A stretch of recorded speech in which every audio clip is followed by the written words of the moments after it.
Hey friends, we are Sarájanée and Annacrizelda, and this is Everything and No Less, the podcast where your favorite long distance best friends talk about everything, from women's sports to Marvel movies to things we love, things we hate, and everything in between. Welcome! Welcome back. Hey, Anna. Hey Sarájanée. My goodness, how are you? How you doing this week? I'm good. There is a cold front here in Texas. It's currently 40 degrees. And when I texted you the other day, it was 94 degrees. So we are really swinging back and forth here. March is in like rare form this year. I feel like it's just really doing its thing. We had a thunderstorm in Chicago Sunday night, like full lightning, summer style thunderstorm. And then it snowed. The sun is back out now, but it's very, very cold, like December, January, real feels in the single digits, teens type cold. And I'm over it. I'm trying to go with the flow, but whoever is making the plan, I have a lot of feedback. I have some notes for you. I have some notes. Okay. Whoever's deciding what's going on, we have notes. It's okay to do less. Like, you can just relax. Pick a lane and stick into it. Know thyself. Who do you want to know thyself? Okay. Speaking of listener notes, I found myself continuing to think about our question about like how we define success and how that's changed over time, which I think is a sign of a good question. And like one of the listener notes was like just saying that like, oh wow, what an interesting prompt, how good it was for self-reflection, and thinking about how much has changed is kind of astounding. And I think I just wanted to add, like, for myself, yes, I continue to think about it, one, and then two, hoping to like offer to our listeners and you, if you're interested, and I am interested. Just the yes. idea that, you know, how we define success in any moment can be like very much connected to whatever privileges we have, which is important to just be aware of because they, of course, can shift.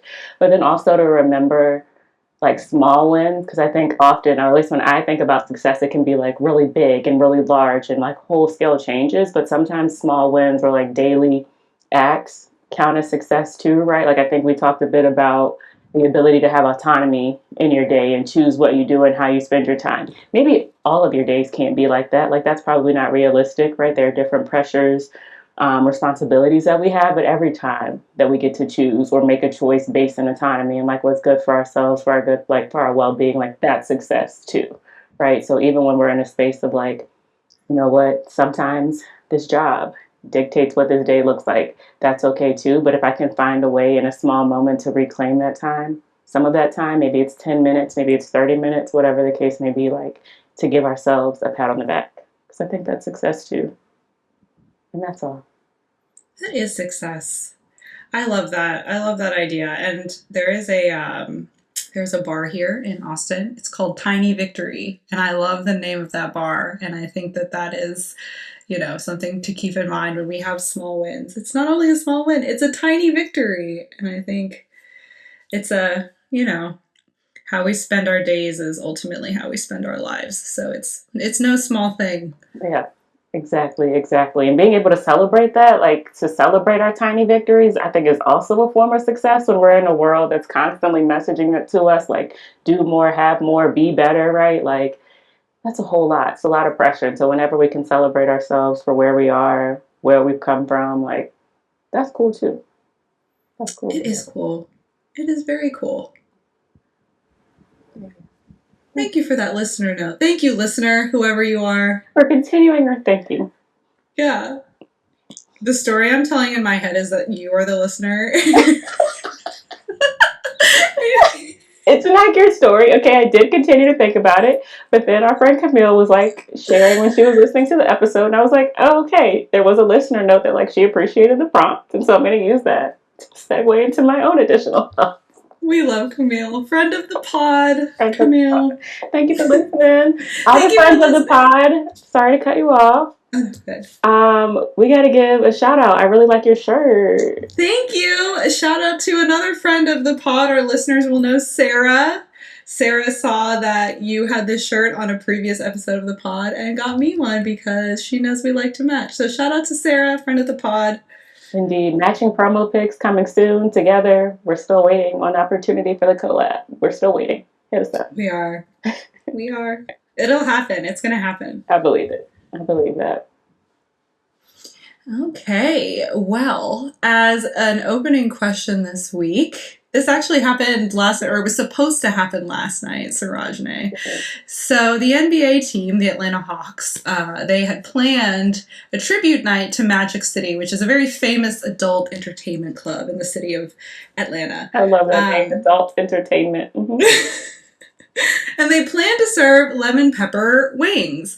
Unfortunately, due to some outrage on the part of some people, they had to cancel Magic City Night, which is unfortunate, but it made me think of a fun question that we could talk about, which is, what would your unhinged or non-traditional tribute night be to, and what would you serve?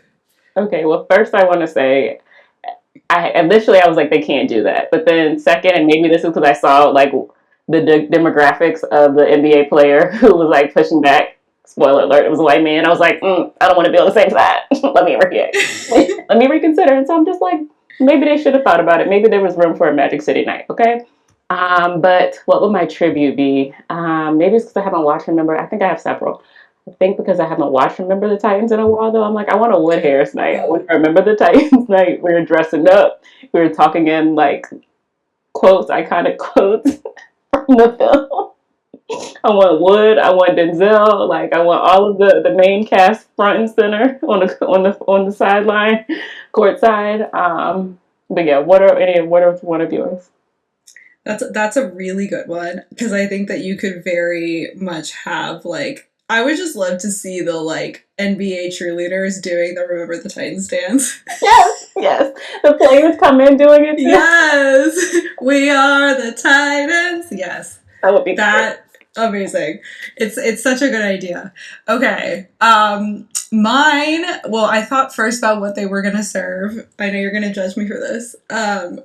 Red Robin has this onion ring tower that I love so much. Have you seen it? No. It's like the campfire onion rings. Okay, I'm gonna take it. Like Outback used to have something like that. Well, they had the blooming onion. Yeah. This is like a tower. It's probably like yay big, and that's about 18 inches to our listeners who are not watching, of onion rings stacked on top of each other. And they serve them with this delicious campfire mayonnaise. Okay, I know you hate that. You lost me. As it was coming out of my mouth, I knew I had lost you. But it's so delicious. Okay, so that's what I would serve. I don't know that Red Robin as an establishment deserves a tribute night, but that's what I would serve. But like onion rings, onion towers, perhaps, blooming onions, they would all get a moment for you. A tribute to onions. Fried. Onions. Okay. Not raw. Not raw. I can get into that. I think I can say, I do like onion rings. I like them in small doses. Like I love an onion ring on a cheeseburger. Amazing. Interesting. I never really understood the like order a whole portion of onion rings or this appetizer that you speak of. Like I never did more than like one layer, one bite, but I like an onion ring. I like it as a topping on a burger. It's very good. I don't know that you could say you like onion rings if you just want one bite of it. I actually don't think that qualifies. And I probably really wouldn't want it alone, so maybe that's fair. If you want a burger. That might be right. Your mention of mayonnaise made me think of another tribute, like sauces of color. Sauces with color with tribute night. So any and all sauces but mayonnaise. Wow. Except sour cream.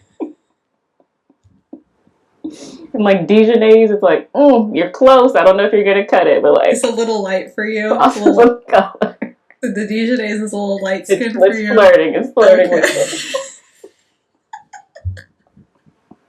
Is this because I don't like barbecue sauce? I mean, a little bit. Well, it's not. It's too sweet. Okay. Do you have any other tributes? Let's see. Oh my gosh. You know what I had for the first time in my life that I actually really like? Jimmy John's. Interesting. Okay, tell us more.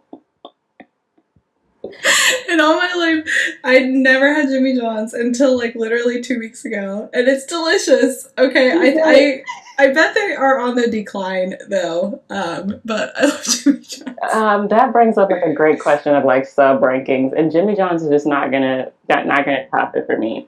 Right now, I'm in my Potbelly era. Okay, Chicago has got me into Potbelly, and like good multi grain bread. I love a Potbelly sub. Okay, Jersey Mike's. It's like Subway is not at all above Jersey Mike's. Like I know that, but I have to because it's like nostalgia. Okay, when I was a wee pup in Charlottesville, Virginia, Subway was our thing, and that $5 sub was like it was it was everything. So Subway still gets some points for me, but like Jimmy John's, it's like they're going too fast. They're like rushing the delivery, and they're throwing that thing together. It's coming to you sloppy. It's gonna be ice cold because they didn't warm the bread up. They haven't de-thawed the bread. Jimmy John's is not top three for me. It's not top three. Okay, I will say where I live, they don't deliver. So we've only had it like picked up right after they made it, which I'm sure is affecting the quality. The For half sure. life on these sandwiches is like, I mean, you can't even carbon date them. They're No. like, it's not even possible. I will say I have another friend who is like has a very nostalgic connection to Subway as well. I also love Subway. It must be something about when we grew up. I think feel so. like it was so. In the aughts, they were everywhere, and then Jared got caught doing bad things, and so we haven't been the same since. They bet all their money on Jared. He's a It's bad really man. wrong. That's a bad man. It's not funny, but it's really bad. Subway's never recovered.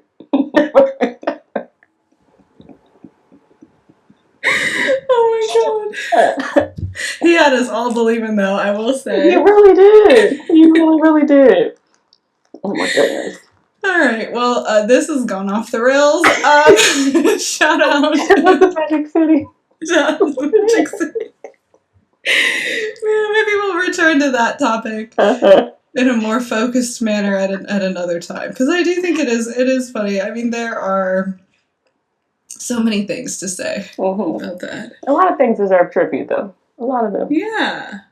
Yeah, a lot of things deserve tribute. I like your answer of Remember the Titans. I think that would be it's really hilarious to do a tribute to a football movie during an NBA game. Like, I think that in and of itself is hilarious. Right. But, yeah, I love it. I don't know what we would serve. I would have to think about that. Like, what would the food be? Like Virginia ham? I don't know.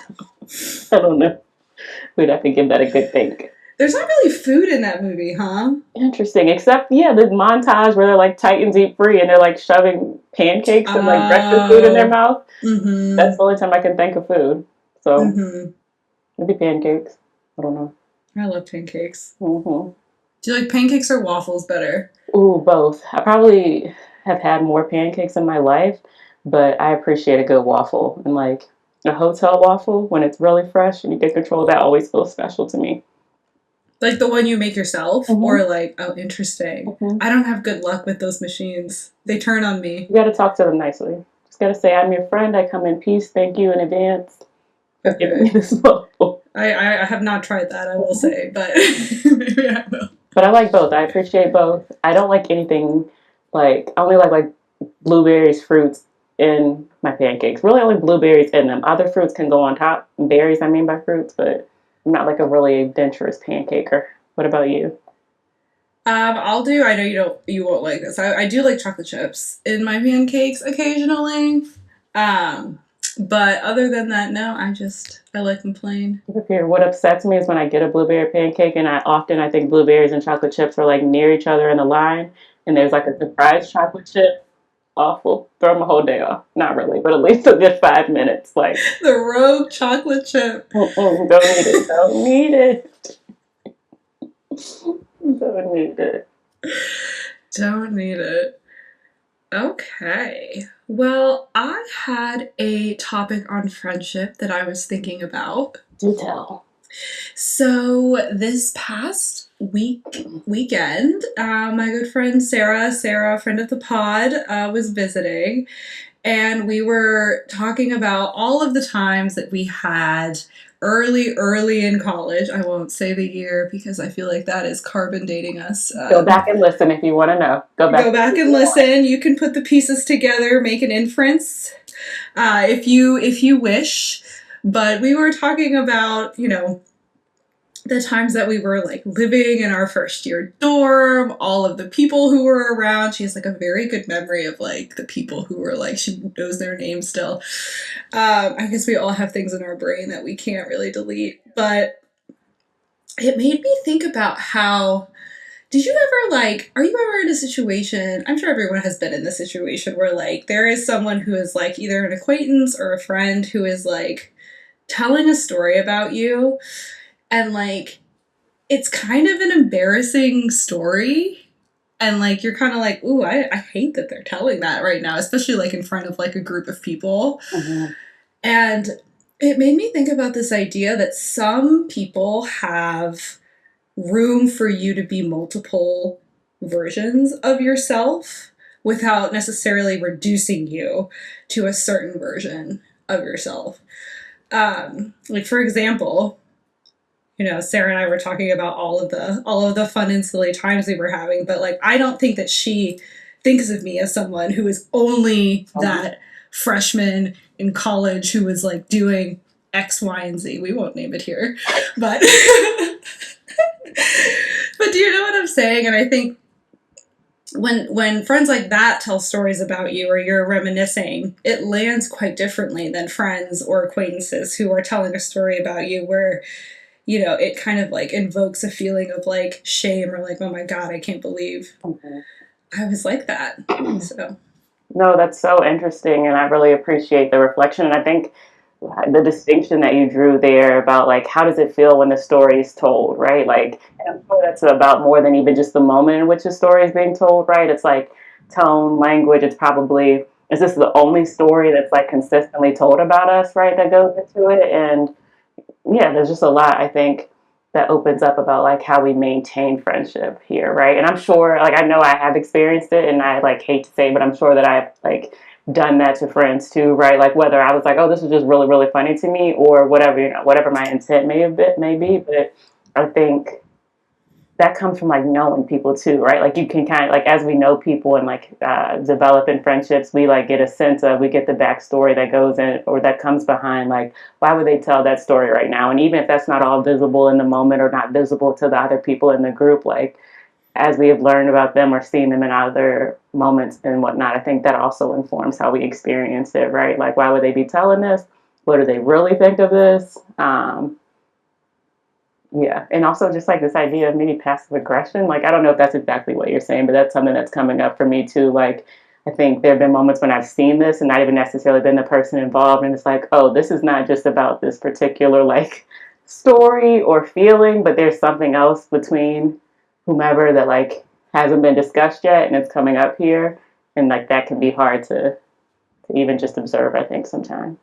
Right. Like they're telling one story, but there's another story that's Mm-hmm. being told underneath it. Mm-hmm. Like, Right. Like, and it's like, what version of a person are you putting on display for other people? yes. I think is also something that comes up, right? Mm-hmm. Because if you're telling a story about how like I was like, messing up a lot in college or like messing up a lot in like, you know, a certain era of my life, it's sort of like, well, why is that the story you're always reaching for? Yes. Why is that the Why first? is that the story you tell? Mm-hmm, mm-hmm. And especially if it's like a group of friends that are either like my people or your people that you're just like there's a new introduction happening. I think that's an interesting layer too. And I'm Mm-hmm. sure there can be a lot of reasons for it. Like, I don't even know, maybe you're trying to show like this history, right? Like we know that there's a lot of dynamics from ego and insecurity, all the ways that all the things show up. But yes, just like unpacking that why feels really, really important. And then another element I think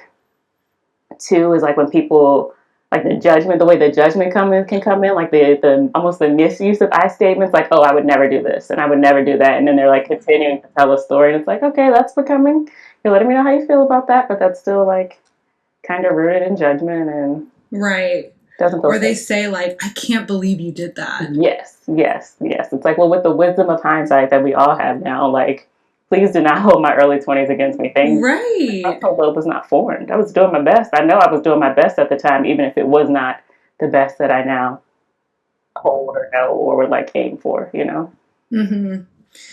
I will say like with people that I am no longer friends with, that I used to be close with at one time, like I think that that is such a common thing that I saw or I felt them do, Mhm. is they would always tell these really unflattering stories about me, and not all of them, right? I think friendships end for different reasons, Sure. but like, you know, hindsight is 2020. You know, I'm always stewing, ruminating in my feelings for better or for worse. But I do think that that is a common thread for me in terms of like friends who are no longer close friends, right? It's like, well, at least I don't have to hear that stupid story about me anymore being told. Yeah. I think that there is something to be said about friends who tell stories that paint you in a flattering light or paint you in a way that's either, I'm not to say that I'm surprised that my friends think highly of me, but like that paint you in a way that, oh, this person really does think highly of me and they're willing to say that in front of other people. I Mm-hmm. think that's quite meaningful. Mm-hmm. And even if like beyond highly, perhaps it's just like complex ways, right? Like I really appreciate when my friends can see all of the nuances of me, like yes, some of my type A tendencies, and then also be like, but Sarájanée is really, really silly and like perhaps often like kind of ridiculous, right? Like a crash out, whatever that means, being able to hold space for all of those versions of you and not like just need you in one particular way, I think is important and like very valuable in friendship and something that it's helpful to have like reflected back to you, right? Mm-hmm. Yeah. Absolutely. I'm also thinking now, like, about how this, because I think when I was hearing you say the question, I was thinking kind of like retrospectively, like things I've heard or like stories in or from the past. But I'm also wondering, like, what this means for like the future evolutions, or could mean for the future evolution and development of friendships. Like, are there ever moments where multiple like I don't even know if it's like multiple versions of yourselves like just no longer align, right? Or like and it's like yes, for sure they are, but like what are the do you have any sense of like the parameters that you might use or that you do use for when you can see it like a version of a friend developing and you're like, I don't really know that I want to be in the same kind of dynamic, or I think our dynamic might shift based on how one or both of us is changing and evolving, or like whatever's happening in a particular moment. It's such a good question because I think that there have been moments, like especially in the past few years, where I felt myself kind of moving out of alignment with someone, whether that's in how they're moving or whether that's mostly in like how they're moving, right? It's like I don't think that we're aligned in the way that we are either conducting ourselves or whatever. And I think it's hard, right? Because what are your choices in that moment? You either address it head on or you let the friendship go by the wayside and allow the natural sort of separation and misalignment to dictate where you're going. I mean, I think it's hard, right? Because friendship and adulthood, there's like a certain amount of choice, right? There's effort required, there's intentionality, as we've talked about many times before on the pod. And I think when there is like misalignment, especially in like how you're moving, we're all adults, like you just have to let people be, like, and if that's how you're going to be. And I know that I've had a lot of suffering come from trying, wishing, willing someone to be different Mm-hmm. than how they are, or how they're choosing to be. But in the end, you can't choose how someone is going to move and be.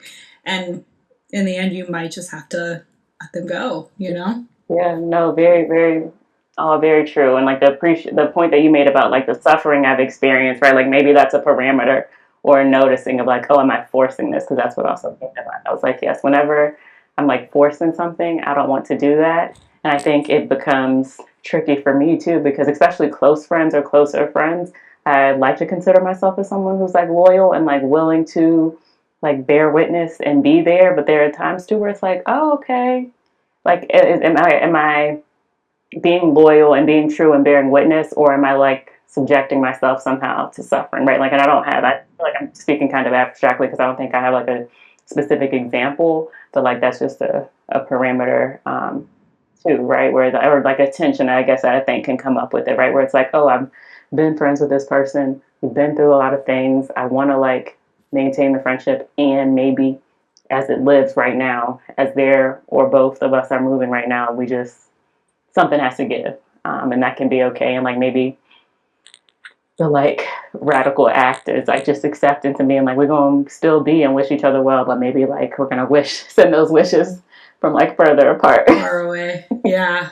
Yeah. Absolutely. And yeah, I think that there comes a point in some friendships where continuing to be loyal, because I also like see myself as quite a loyal friend, and you want to be there for someone, stick by their side, like no matter what. But I think there comes a point where being loyal to them as a friend becomes a betrayal of yourself. Exactly. And I think that's the line that you can't allow yourself to cross, or that's sort of the parameter, as you were saying.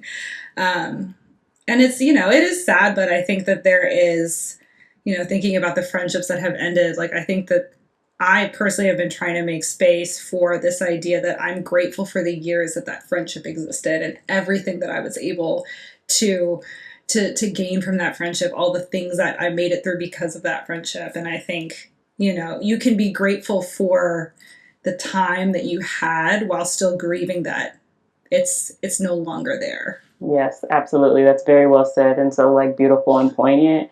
And I do wish like we had more cultural representation, like in TV shows, books, whatever the case is. Maybe it happens a bit more in books, but about like the dissolution and the end of friendships, in particular like close friendships. Like I think there's no playbook, so it would be hard to know how to navigate anyway. But I think that would be an interesting facet of like adult life, probably even like adolescence too, because I think it maybe happens there for more rapidly for more different reasons, right? But yeah, I think that would be interesting to see that play out, and like I would love to see a show kind of explore that in a meaningful way, right? And I think it happens somewhat on reality TV, but that's scripted and just not like people don't go on vacation if they don't like each other, right? And so the dissolution on reality TV used to be like big blow ups, and that's not always how it is. And so I think it'd be really interesting to see one friendship centered more generally in television, in books, like in our cultural outlets, and then like the dissolution of those that happens in adulthood, sometimes because we're in different spaces, have different needs, and then, for the whole host of reasons. I think that would be really interesting. No, for sure. There's definitely not really representation of it. Because I think when it happens, sometimes it's like almost like an offshoot, like, oh, well, lost this friendship, but I have a partner, so it's fine. And it's like, that's not, well, at least for me, it's not the same. Right? And so what does it look like to navigate that, and how big of a part that can be for adult experiences, right? Like almost like the flip of the difficulties that can come with trying to make friends in adulthood, right? Like, and I think there should be more representation of that as well, but just what happens when they friendship kind of end.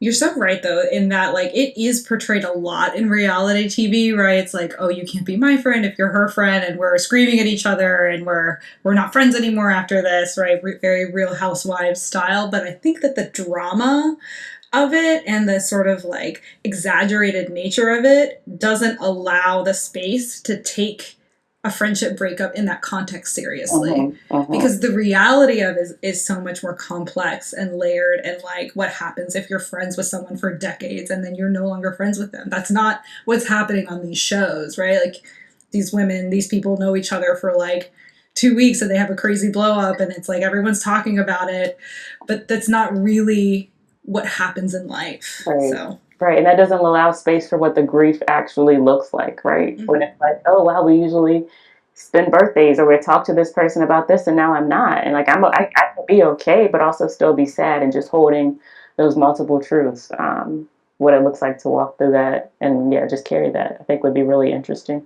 We're gonna write a show. HBO, we're coming. I know we should write a show. How do people do that? No idea, but call us, HBO. Give us a ring. Give us a ring. We've got some concepts. We've got some concepts. That's how it happens, right? Oh, do you want to talk about what we've been watching? Yes, so many things. So many things. Where do we start?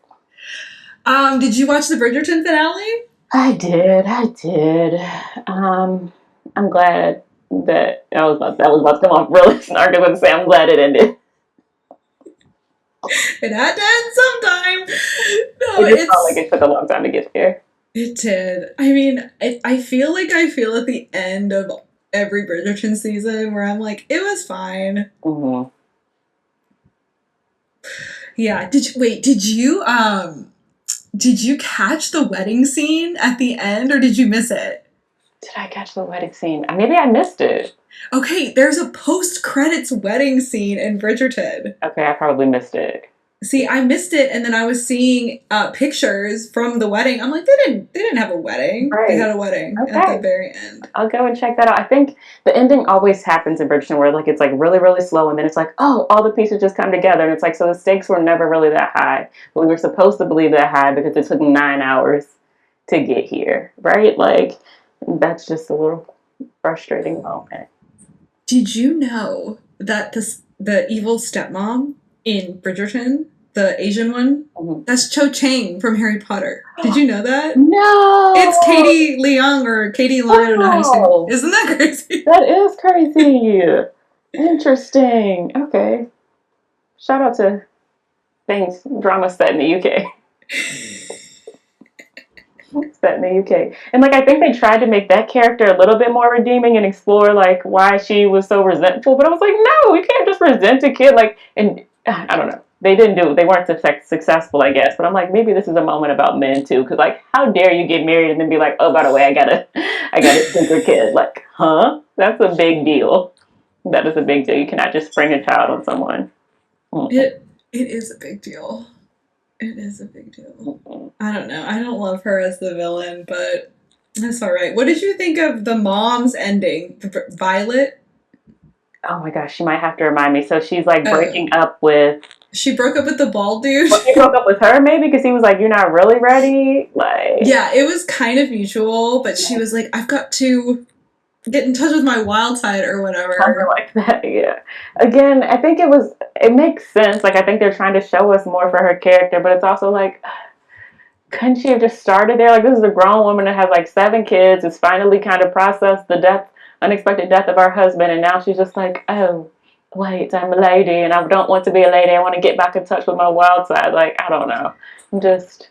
Also, like, can't you be beheaded for lying to the queen? Like, is that not, like, a thing that they were doing back then? Not anymore. Not in Bridgerton. Not when the plot requires it. Right. Okay, well, oh, and the next season is going to focus on Eloise. Okay, we'll see. We'll see.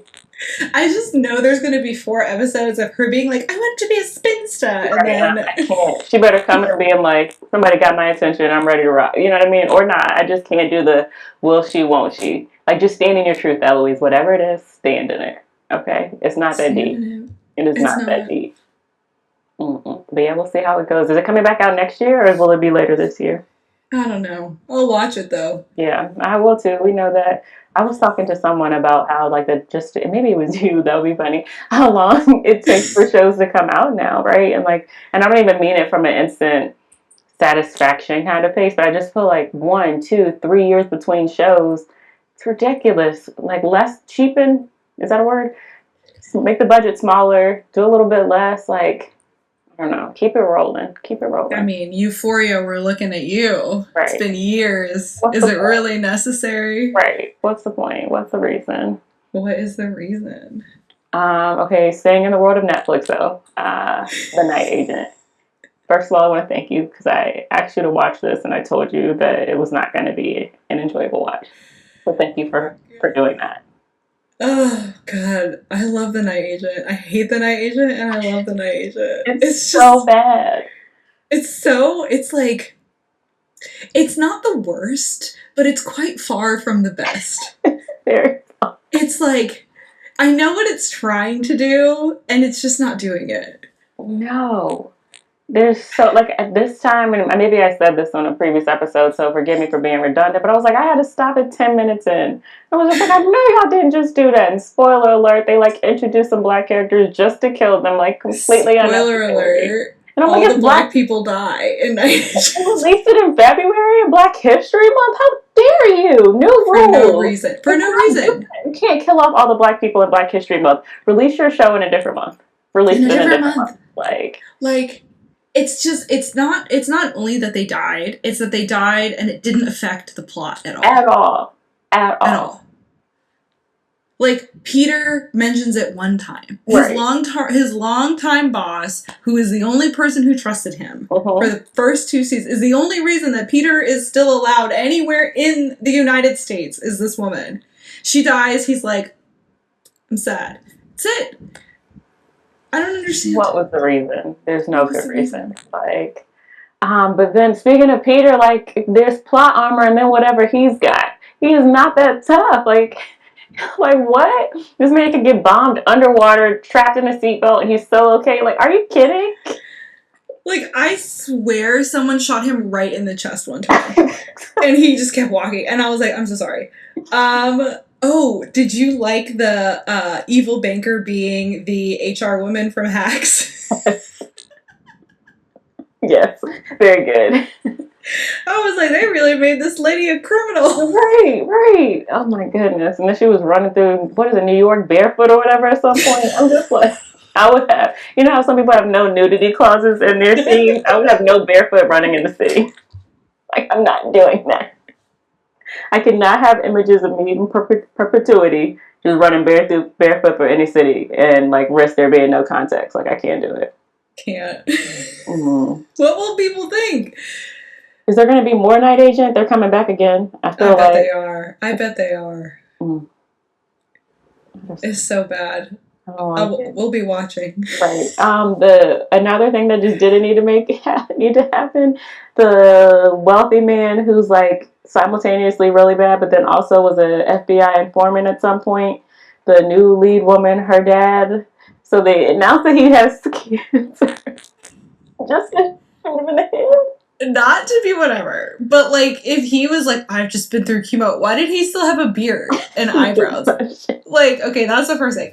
And second, they made this man have a whole backstory just to ruin a woman's life. That's all. Like, ruin it so bad. She died in jail.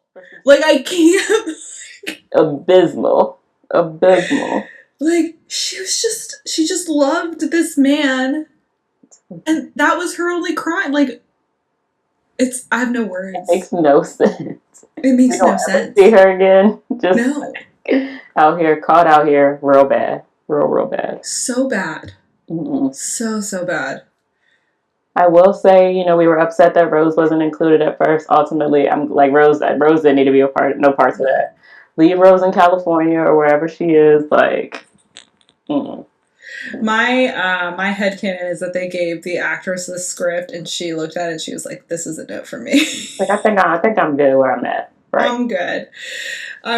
I mean, I feel like for someone who was like so broken up about Rose at the end of last season, he moved on pretty quickly. Like, he mentions her a couple of times, but like never after the danger's actually gone does he try to get back to her. No call, no text, like, hey, how you doing? No light surveillance to make sure she's good. Yeah. Like, he could put some security in place. Like, if anybody tries to get to her to get to me, you step in. None of that. I mean, if he wanted to, he would. He didn't want to. That's so true. It's Peter, okay? Peter. This man is walking around New York without a kidney because he's been shot so many times. So we'll see if they come back. I don't know. I'll probably watch it, but I'm going to be mad about it. Mad. So mad. I think switch it and make Rose the Night Agent. Ooh, I think that's what we want. We need a whole new Night Agent. Okay. Yeah. Okay. It can still be bad, but I would prefer her as the main character. I want some new kinds of bad. A new type of bad. I get that. I really do. Speaking of people with plot armor, we've been watching Paradise on Hulu. Very good show. It's like stressing me out this season.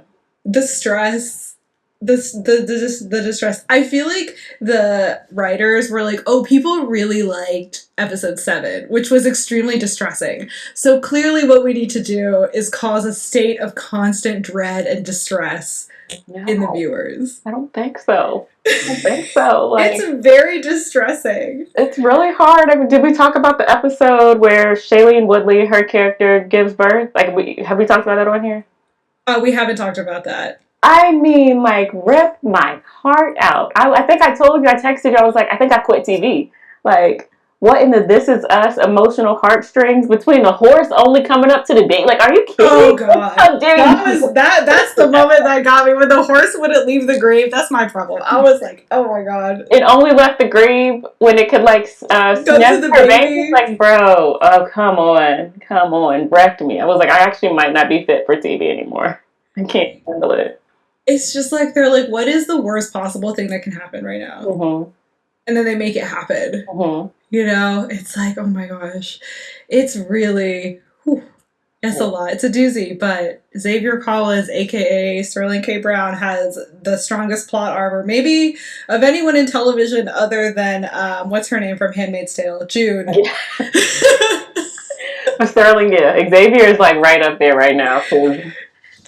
He woke up from that like being bombed. I'm like, he at least got to be unconscious for a little bit, right? Like, the bomb was in his backpack. like he literally blew up. Like, and he's just like, ugh. I hit my head. Is that Terry? Terry, is that you? Oh my gosh! Well, he's not even bleeding. I think they should have left the knife in from like the first episode so that we all knew that he was just gonna make it through no matter be bionic, right? And there are only I think 2 episodes left in this season, so I'm like, all right, so they're not gonna have him be laid out, but for so long in the next episode, a lot of literal distance to cover. I think to get people back to the West Coast. I'm just very curious. I mean, I'm hooked. I can't wait for the next episode, but yeah. I worry about how they're going to land the plane here. No pun intended, since Sterling K. Brown crashed a plane. Oh, another injury that he survived, lest we forget. He literally 2-3 weeks ago crashed a plane. Yeah, I mean, I think I don't really know where they're going. I think there's too many balls in the air at the moment, right? Like you have Sinatra's machine that exists in the bunker somewhere. You have Jane, the psycho killer who really loves Nintendo products. Like you have like really, really unwell. Yeah, I think very unwell young woman. Yeah, I don't know where it's gonna go. It's interesting because I think for the most part, I feel like the show is like been very well paced, right? There was an episode you missed, was it 7 in episode 1, right? And I guess this was episode 6 in season 2, where I'm like, oh, they're touching all of the plot lines here, which can just make things feel very fast. But overall, it feels like for the most part, like a pretty well paced show. And so I'm just curious how they're gonna touch on all of these things. They now updated and kind of make it a smooth, somewhat like forward progressing end of the season. So we'll see. Yeah. So I read that they said season 3 is the last one. So they're going to end it after season 3, which I think is good because I think sometimes when shows just go on into perpetuity, things can just get like ridiculous. It's very haywire. I love to hear about a planned like ending. And I'm sure, all of these shows that can spin off the world, if they really, really want to, they can do something that's like a prequel, pre-Paradise, post-Paradise. So like, end this in this section, whatever you want to call it. Yeah. With intention. I agree. What else you been watching? Any other shows, updates? Yeah, I've been watching Shrinking. I love Shrinking. Shrinking is getting a little bit too. Like, they've had some stuff recently where I'm like, hey, this is not what we come here for. It's not. We come here for feelings, yes, but you're supposed to leave us on the up. Yeah, okay. You're supposed to make us laugh. You're supposed to make us optimistic, not destroy us. No heartbreaking around here. Oh, it's so heartbreaking. So heartbreaking. I mean, I feel like we should talk about whether Shrinking is an anti-Asian woman text. It might be. Like, Asian women are not long for the world. And Shrinking. Where are they? In somewhere in California, I think. Like, they are not long for that neighborhood, okay? No. Why must they all die? It's really dark. really dark. Really dark. And, like, dark, that's at that, too. Like, serious mental health issues, drunk drivers, like, no peaceful passings. That's not a thing. No peaceful passings. And it might also be anti-Black woman because Gabby has gone through a lot. She lost her best friend and then she lost her patient. Right. Always at the nexus. I see what they're doing and I don't like it. And lest we forget, in the first season, she divorced her husband. Was and then a her drug addict? Yeah. hard life. Like Asian women and Black women are living a really hard life in the world of shrinking. They are. What's happening? Mm-hmm. Got to see who's in the writer's room. I feel like I have an idea, but yeah, we got some notes. We Couple have thoughts. some notes. Because I think with Tia in particular, I'm like, where is the Asian community? And if Tia is separated from her family, then like, why haven't we learned that, right? Because perhaps having fractured relationships was something she and her husband, the dad, like bonded over. Because we've heard in different iterations that he has issues with his father. Like the daughter talks about, like, oh, I'm gonna invite granddad, and he's like, yeah, okay, great, right? So like that, there just have been moments where I think they could have told us a little bit about Tia's family, or extended circle.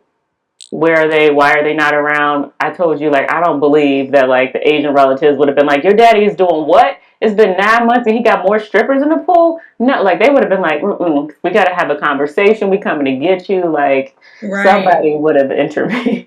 Right.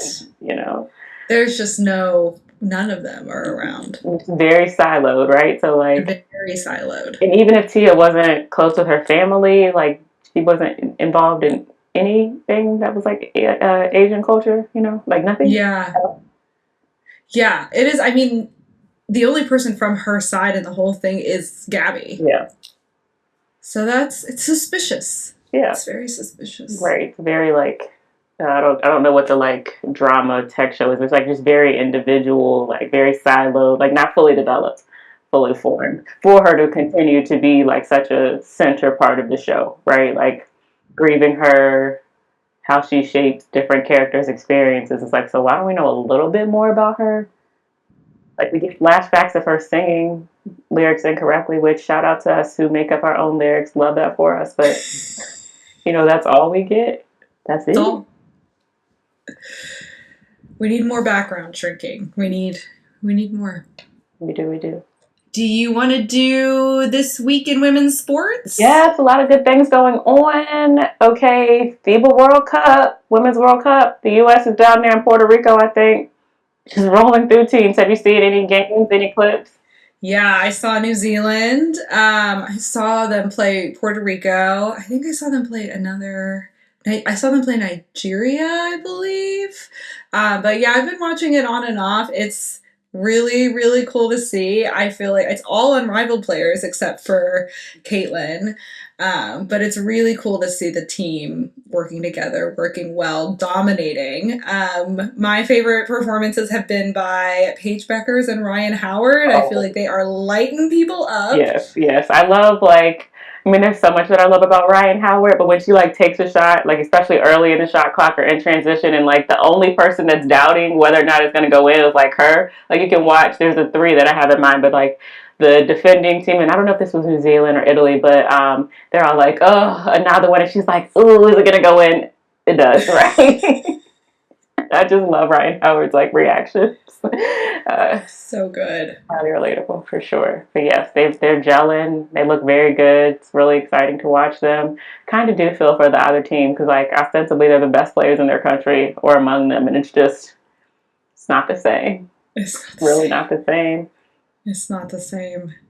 Yeah, I think. Oh, did you see Dominique Malonga for France? She dunked. Yeah, and Tornabees, I hope I'm pronouncing that, the player she's a freshman at South Carolina, she dunked in a game too. I'm like, oh, really? I didn't see that one. Yeah, France is coming. Like, as good as the U.S. is, I do think, like, be on notice, France is young, France is very good. They're coming very soon in the international women's play. Yeah, I mean, I feel like they're coming for us at the next Olympics after we beat them in Paris. Like, they will take no prisoners. Close. Right. We shall see. It's going to be an interesting development for sure. Yes. For sure. Also in the world of women's basketball and kind of related to one of our other segments is Favorite Besties of the Week. There was an interview where South Carolina's guards, Taniyah Latson and Raven Johnson, they like both had a really good game in the SEC tournament semifinals maybe. And they like did the interview together and it was like about their friendship and they played together in high school and now they're playing together to finish their college careers. And I was like, oh, I just love this. They're so cute. They're so fun. They were like hugging each other. giving each It's other so up. cute. It was so cute. My favorite part of that interview was when the interviewer was like, "Well, what have you learned from each other playing this game?" And the way they answered, they were like, "You have to hydrate." And I'm like, "That's so funny and true." They're like, "You gotta drink Gatorade, you gotta drink water." I was like, "That's such a funny answer, but it's so true." I just love that. They're like, imagine them sending themselves hydration reminders. But yeah. Gotta drink Very water. fun. Yeah, so they are our besties of the week, Raven Johnson, Tanai Latson. I feel like we'll have more opportunities for other besties coming up in March Madness in the tournament. I did my bracket. Congratulations. I still need to finish mine. I did the one that I'm entering in our pool at work, but I haven't done our like family friends one, so I had to sit with it. I had to sit with my choices. But I think I'm gonna I do it love tonight. being in your family bracket. I It love really that makes too. me laugh. I love that too. I would love to see my uncle like reading through the email list, like, who is this? And then being like I'm sure my cousins, like I think they met or have met you at graduations and various things. I'm sure they're like, oh yeah, I remember her. But I would love to see like some of my older relatives, their reactions, especially because Eric's username is Anna's Man, Such a fool. which I love too. It's so funny. Yeah. Such a fool. We will keep you posted, listeners. We'll let you know how we're progressing through March Madness, who's winning, who's not, all that. All of that. All of that. Well, would you like to do an old recurring segment? Yes.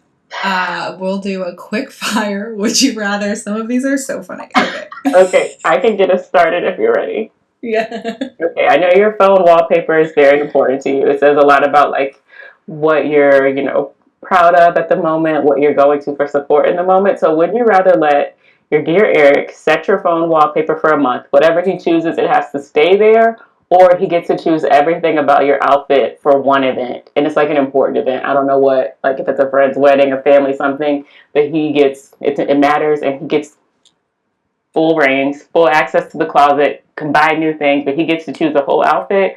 Or would you let him say your phone wallpaper for a whole month? Okay. It has to be the phone wallpaper. I'm very serious about my outfits. I cannot, and I've done that before. I have asked him to pick out an outfit, and I have said, no, you cannot do this anymore. Justice for Eric. I believe he made good choices. No, he did not. I think he let you choose some of his outfits. I choose all of his outfits. You can't give him one? No. Okay, what if it's not a serious event? What if it's just like a grocery store run? No. I can't be out here looking foolish. Okay. It's ridiculous to say that Eric would ever let you be out here looking foolish. Eric, I got your back. I trust your vision. Okay, no.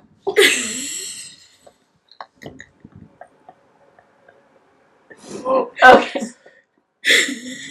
All right. Okay. Mm-hmm. I have one for you. Okay. Would you rather have Marina Mabry or Skylar Diggins crash out on you? Oh. Ooh.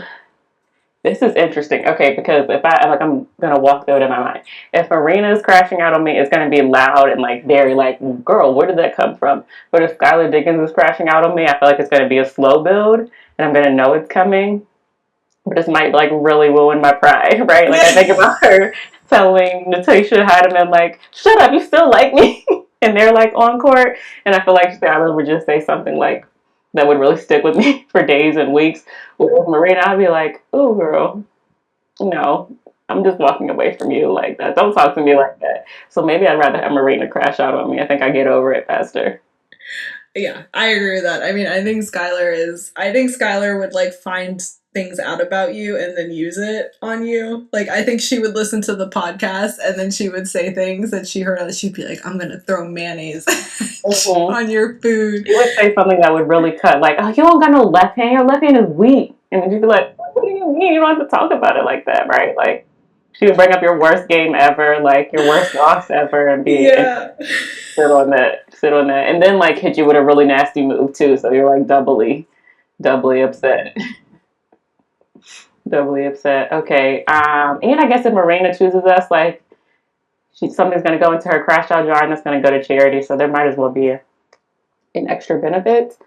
Okay, next one for you. Which like I have a couple that I'm like really curious about, but I'm gonna do two. The first one, I think there's only one right answer, so just gonna lead with that. Would you rather only be able to use mayo as a condiment or have to put mayonnaise on everything? Okay, only use mayo as a condiment, or have to put mayo on everything. Only use mayo as a condiment. Or like, oh, like that's the only condiment you can use. I'm sorry. Like you can't use anything else, or you can use whatever you want, but mayo has to be something that you use. On Sandwiches, everything? everything. Okay, I would rather have to put mayo on everything. I think that's the right answer. I think because you can like hide Okay. it potentially, like you do just a little bit of mayonnaise and like hide it amongst Listen, the other I things. already put mayo on like everything. We're gonna work on this, okay? We're gonna get you into book clubs It's and so out of good. mayonnaise. I don't want to go to book club. I want mayonnaise. I don't want to go to the book club though. I respect your right to mayonnaise. I do. I do. Okay. Okay. So my other one, you're on a plane. Okay, people are eating. Is eating on the plane. Would you rather have them like they're immediately next to you? Matter of fact, let's say you're in a window seat, so it's the wall, the window, and then. Would you rather that person be eating an entire rotisserie chicken with their bare hands, or a seafood boil? See, that's so The nasty. flight is at least 3 hours. No, that's the dark place. Okay, hold on. That's a really long flight. Mm-hmm. Like if a flight is under 3 hours, that's like anybody can bear that. But over 3 hours, that's the point at which you start to lose your mind. Mm-hmm. If you're in a bad situation. Okay, this is hard because both are gonna smell. Okay, if they have a seafood boil, are they using silverware or is it still with the hands? I mean, I think if there's some hand action with the seafood boil, right? Like they might have a silverware, but there's some like they're gonna have to crack a crab leg. Like Okay, I think if they're gonna be that's involved, that was a crazy gesture. okay. I think my answer is rotisserie chicken just because I feel like the seafood boil has more of like a splash, Mm-hmm. a splashing potentiality that is very concerning to me. Yes, and the lasting scent, right? Like this, with the way the seafood boil smells in the first 30 minutes versus the last 30 minutes are going to be really far apart. And even if it's just leftovers, like it's awful. And even if they take it to the back of the plane trash can, it's just like it's seafood, it's fish. I don't think that's going to be pleasant. Like, It's not. mm-mm.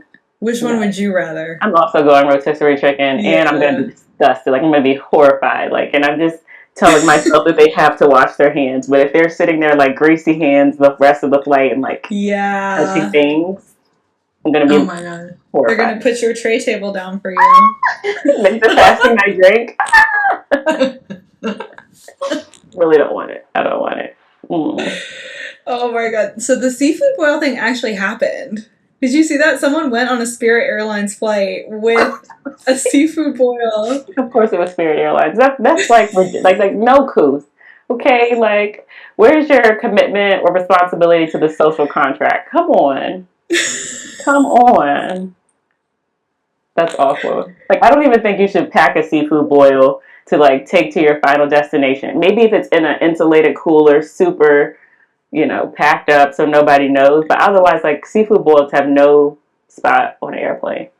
That's I don't something think. you eat like at a picnic or like at a restaurant or in the privacy of your home. Like you don't like that's not a take somewhere No. and eat it. We need a table. A table needs to be You need a involved. table. Okay. Yeah. Mm-mm. Mm-mm. It's no. Oh my gosh. No, no, no. Okay, I have one more for us both to answer. Oh god. This is Okay. like dark. Would you rather have to make your own toothpaste or your own deodorant for like a week? A A week, not week. forever. But let's say it's like the depth of summer. So it's Oh. July or August. See, that's hard because I'm very particular about both of these things. Oh man, this is bad. It's really Oh, hard. it's really hard.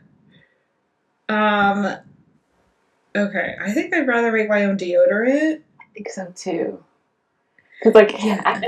in my mind, other people would be impacted by both, but like not having a good toothpaste would really, really impact me. I am someone who brushes my teeth, like right after waking up. I cannot stand that feeling. So I think I would really struggle. And like day 3, day 4, no toothpaste, or like a bad toothpaste. Like the deodorant, like worst case, if my deodorant wasn't working, if I have access to water, I can just keep cleaning the situation, right? Can keep my armpit clean. I don't know about the toothpaste. That's true. That's true. And I also I would have no idea how to start making either of these things, but to me, I feel like the toothpaste is more like, I don't know what to do, There's some sort of chemical reaction that I don't know about. I don't remember. I do not recall. It's a good question. I think that the actress Shailene Woodley has said that she makes her own toothpaste also. I can see that.